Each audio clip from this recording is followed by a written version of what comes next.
Hi friends, இந்த வீடியோவில் நம்ம என்ன பார்க்க போகிறோம் அப்படின்னு கேட்டிங்கன்னா, இப்போ 14 நாட்கள் முடியல நம்மளோட டியூட் திரைப்படம் எத்தனை கோடி வசூல் செஞ்சுருக்கு அந்த ஒரு விவரத்தை பற்றி அந்த வீடியோ நம்ம டீட்டெயிலாக பேச போகிறோம். இப்போ அறிமுக இயக்குனர் கீர்த்தி சுனோட இயக்கத்தில் பிரதீப் ரங்கநாதன் நடிப்பில் உருவாகி வெளிவந்த திரைப்படம் தான் டியூட். ஸோ இந்த திரைப்படம் பாக்ஸ் ஆஃபீஸ் பட்டையை கிளப்பிட்டு இருக்கு அப்படின்னு சொல்லலாம். ஸோ இந்த திரைப்படத்தில் மமிதா பைஜோ, சரத்குமார் ஆகியவங்களும் முக்கியமான கதாபாத்திரத்தை நடிச்சிருந்தாங்க. ரொம்ப பெரிய எதிர்பார்ப்பில் வெளியான இந்த திரைப்படம் சில சர்ச்சைகள் அண்ட் கொஞ்சம் கலையான விமர்சனங்கள் நிறையவே இருந்துச்சு அப்படின்னு சொல்லலாம். ஆனாலும் அது யங்ஸ்டர்ஸ் மத்தியில் நல்ல ஒரு காமெடி திரைப்படம் அப்படின்ட்டு ஒரு பேரும் வாங்குச்சு.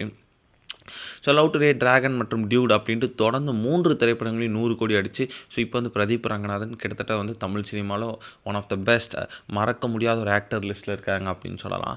ஸோ 14 நாட்கள் முடியல டியூடு திரைப்படம் உலக அளவில் கிட்டத்தட்ட 112 கோடி இருக்கும் வசூல் செஞ்சுருக்காங்க. இது நல்ல ஒரு வசூல் அப்படின்னு சொல்லலாம். ஸோ வெயிட் பண்ணி தான் பார்க்கணும் போகும் நாட்கள் எத்தனை கோடி வசூல் செய்துன்ட்டு.